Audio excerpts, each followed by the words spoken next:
तो इस बार बाकी को पिक्कल से लड़ते वक्त उसके शरीर पर कुछ चोट के जख्म दिखाई दे रहे थे। दरअसल वो जख्म टीरेक्स से लड़ाई के दौरान थे। पिक्कल अब अपने शरीर को और बड़ा और पावरफुल बना लेता है, जिससे वो बाकी पर हमला करता है और बाकी उसके हमले को रोक देता है। उसके बाद वो बाकी पर अटैक कर रहा था, लेकिन बाकी अपनी मार्शल आर्ट्स की टेक्निक से पिक्कल के हमलों को बेअसर कर रहा था। तब पिक्कल फिर अपने हाथों से उस पर अटैक करे जा रहा था, पर बाकी के लिए काफी इजी था उसे डिफेंड करना। मानो उसे सब कुछ स्लो मोशन में दिखाई दे रहा हो और वो पिक्कल को धो ही जा रहा था। उसे कुछ भी समझ नहीं आ रहा था कि ये मेरे साथ क्या हो रहा है। वो बड़े बड़े जानवर से लड़ चुका है, बड़े बड़े डायनासोर से लड़ चुका है, लेकिन यहाँ उसकी वो ताकत किसी भी काम नहीं आ रही थी। बाकी की टेक्निक की वजह से वो बहुत पिटता जा रहा था।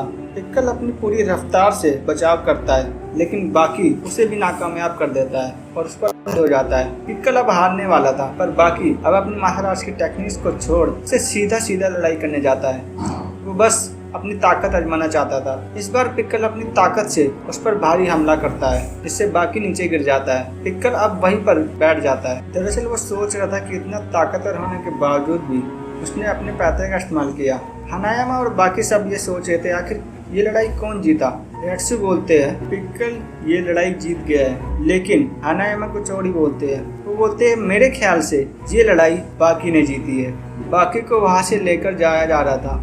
पिक्कल भी वहाँ से चला जाता है। इसके कुछ समय बाद वो छत पर बैठकर वहाँ का नज़ारा देख रहा होता है। फिर बाकी भी वहाँ आता है और उसके साथ बैठता है और उससे कुछ बातें करता है। इधर इजीरो हानमा अमेरिका के नए प्रेसिडेंट के साथ होते हैं। प्रेसिडेंट शपथ लेते हैं कि वो इजीरो हानमा से अच्छे रिश्ते बनाए रखेंगे और यही उनके देश के लिए अच्छा होगा।